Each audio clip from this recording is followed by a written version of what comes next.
Hello and welcome to another Purveyor of Light Photoshop quick tip. Today we're going to do a little one here for color blending.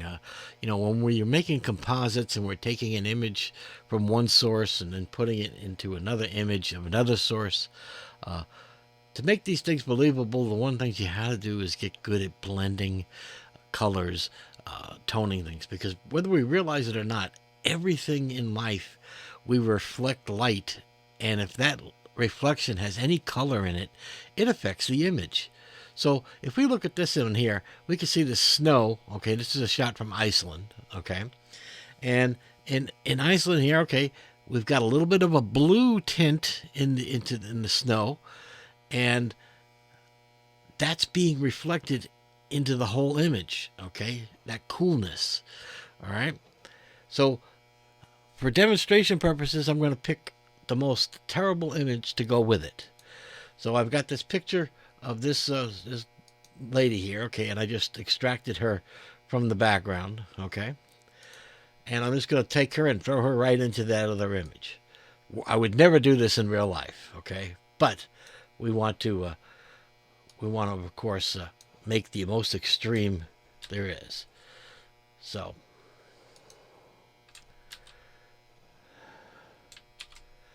and we're going to size it up here. And again, I'm not going for realism. I'm just going to show you the extremes. Now you can see we've got the two most contrasty. These don't go together at all.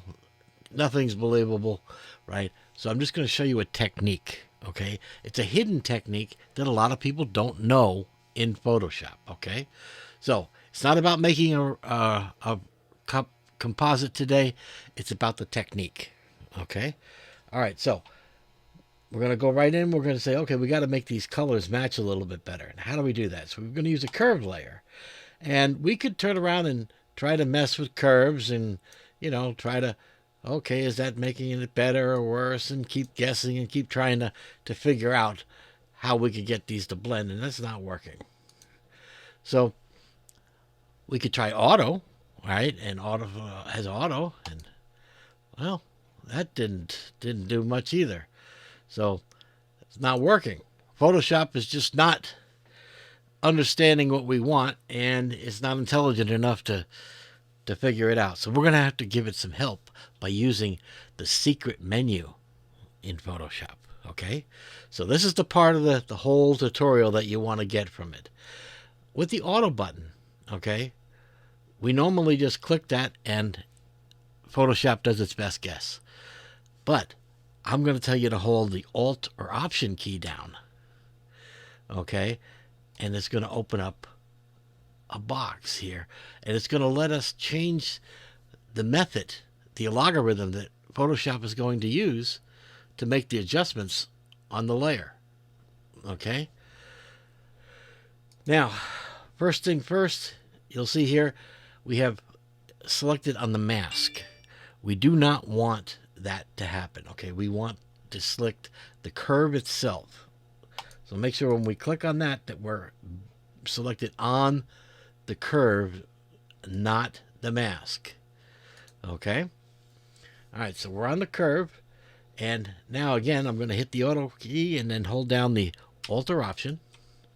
And I'm given the ability to change the algorithm on how it makes the adjustments. And you'll see I'm going to switch it to a clipping mask.